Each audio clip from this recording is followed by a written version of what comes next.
देखिए स्टूडेंट, आज मैं लेकर आया हूँ जो कक्षा 10 हमारा है। कक्षा 10 जो हमारा हिंदी का है। हिंदी में आज मैं लेकर आया हूँ जो 2 मार्क का यानी 2 नंबर का हमारा रस पूछा जाता है। मैं आज स्टूडेंट रस लेकर आया हूँ।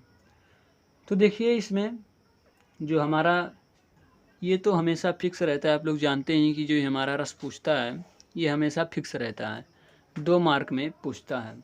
तो चलिए स्टूडेंट, जो कक्षा 10 का हिंदी का 2 मार्क का रस है मैं आज लेकर आया हूँ। तो चलिए मैं शुरू करता हूँ। तो देखिए जो हमारा पहला प्रश्न पूछेगा यानी क्वेश्चन वो रहेगा। क्वेश्चन है कि हास्य रस को उदाहरण सहित परिभाषित कीजिए। ये हमारा क्वेश्चन ये हमें पूछेगा बोर्ड एग्जाम में। तो हमें इसे कैसे लिखना है, देखिए ये जो है 2011 से लेकर 2012, 13, 14, 15, 16, 17, 18, 19, 20, 21 में तो एग्ज़ाम हुआ ही नहीं है। तो देखिए स्टूडेंट, ये एक भी वर्ष नहीं छोड़ता है, हर साल पूछता है।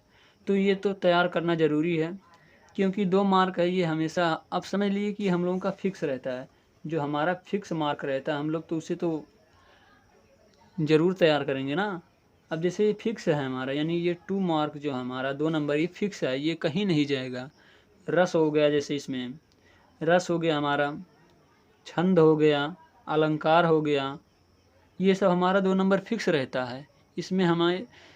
इसमें तो हमें हमेशा के लिए फिक्स रहता है कि हमें 2 नंबर इसमें मिलेगा। हम लोग इसे तैयार करेंगे तो 100%, 100%, 100% कह रहा हूँ कि आप लोगों को ये 2 नंबर मिलेगा। तो चलिए स्टूडेंट, ये देखिए कितना एक भी वर्ष नहीं छोड़ा है, बार बार ये पूछ रहा है।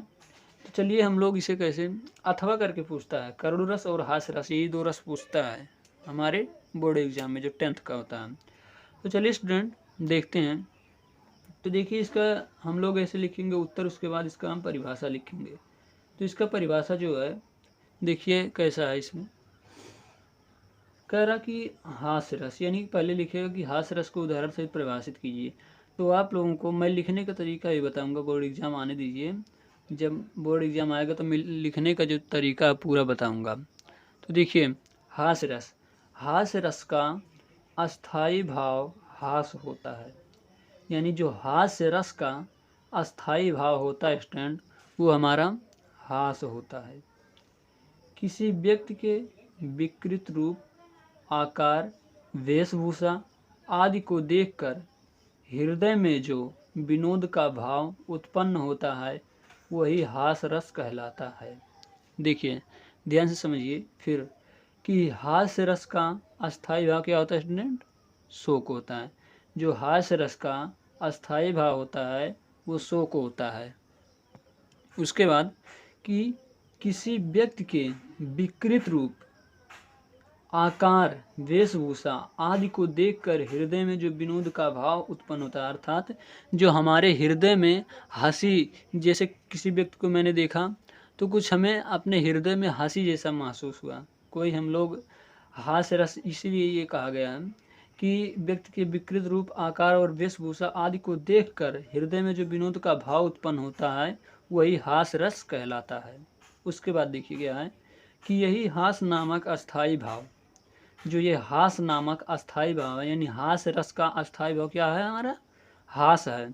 हास्य देखिए ऐसे लिखा जाएगा और इसका जो अस्थाई भाव है इधर है हमारा, यहाँ ये हास है। यानी हास्य रस का अस्थाई भाव हास होता है। यही हास्य नामक अस्थाई भाव, देखिए स्टूडेंट थोड़ा इसमें थोड़ा सा डिफरेंस है, हास्य है और हास है। तो इसका जो हास्य रस का अस्थाई भाव हास होता है। तो हास्य नामक अस्थाई भाव जब विभाव, अनुभाव और संचारी भावों से पुष्ट होता है या संयोग करता है तब हास रस का निष्पत्ति होती है।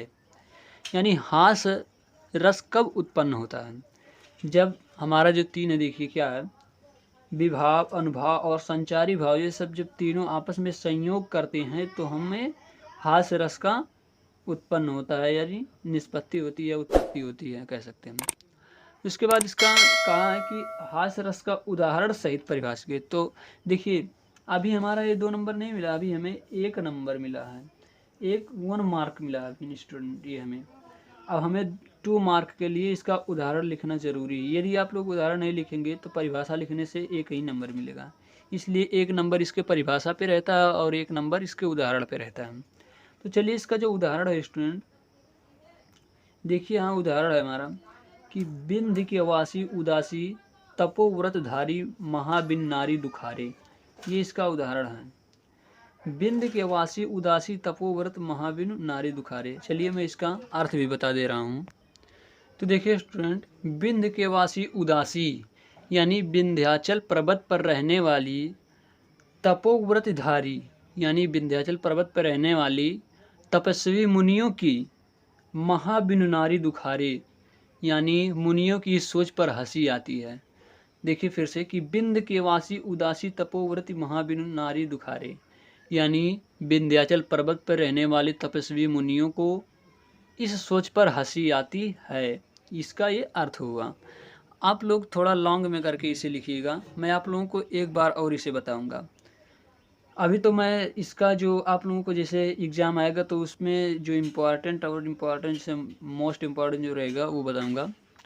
तो ये हमारा जो 2 नंबर का फिक्स होता है। उसके बाद स्टूडेंट इसमें और भी रहता है, जैसे हमारा जो इसका जो हमारा हास्य रस का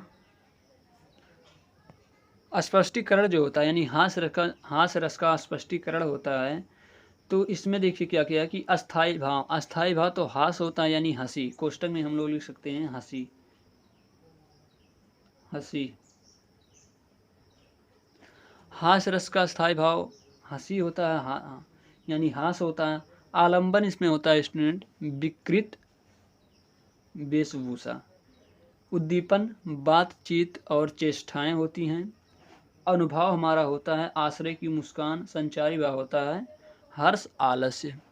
तो देखिए स्टूडेंट, ये जो आप लोगों का 2 मार्क का था, जो फिक्स 2 मार्क था, आप लोग ये 2 नंबर यानी 2 नंबर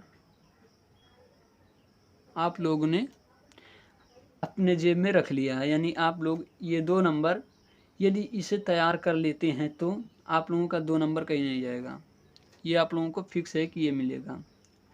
तो स्टूडेंट देखिए इसमें यही था, हास्य रस को उदाहरण से प्रयास कीजिए। यानी बोर्ड एग्जाम में ये बार बार पूछता है, एक भी बार ऐसा नहीं है कि जिसमें ये ना पूछा हो। देख लीजिए आप ही लोग देख लीजिए 2011, 12, 13, 14, 15, 16, 17, 18, 19, 20, 21 में एग्ज़ाम नहीं हुआ है, इसलिए 21 का इसमें नहीं है। तो चलिए स्टूडेंट, आज के लिए इतना ही। जो हमारा नेक्स्ट रस है, जैसे हमारा करोड़ों रस भी है, इसमें 2 ही रस है क्लास 10th में, तो वो भी मैं आप लोगों को नेक्स्ट वीडियो में बता दूंगा। तो आज के लिए इतना स्टूडेंट, आप समझ लीजिए कि आप लोगों का 2 नंबर फिक्स हो गए इसमें से, जो फिक्स है। और हमारा लक्ष्य जो है, हमारा एम पर्पज जो हमारा है वो है 95% प्लस। 95% प्लस हम लोगों का पर्पज है। 95% नहीं तो 90% प्लस तो हम लोगों का है। तो स्टूडेंट, ये मेरा न्यू चैनल है और मैं ऑल सब्जेक्ट की प्रिपेयर करा रहा हूँ। आप लोग हमारे चैनल को ज़्यादा से ज़्यादा सपोर्ट कीजिए। ये न्यू चैनल है, इसलिए इस पर अभी थोड़ा कम व्यूज़ आते हैं न्यू चैनल के लिए। तो स्टूडेंट, मैं आप लोगों को बता दूं कि आप लोग जब एग्ज़ाम आएगा तो मैं आप लोगों का जो वेरी मोस्ट इम्पॉर्टेंट क्वेश्चन रहेगा वो मैं आप लोगों को बताऊंगा। तो चलिए स्टूडेंट, आज के लिए इतना ही। 2 नंबर आप लोग अब समझ लिए आप लोगों का फिक्स हो गया। तो चलिए, यदि आप लोग हमारे चैनल पर नए हैं तो चैनल को सब्सक्राइब कीजिए, लाइक कीजिए और शेयर करना ना भूलिए। तो चलिए स्टूडेंट, मिलते हैं नेक्स्ट वीडियो में, तब तक के लिए धन्यवाद, थैंक यू।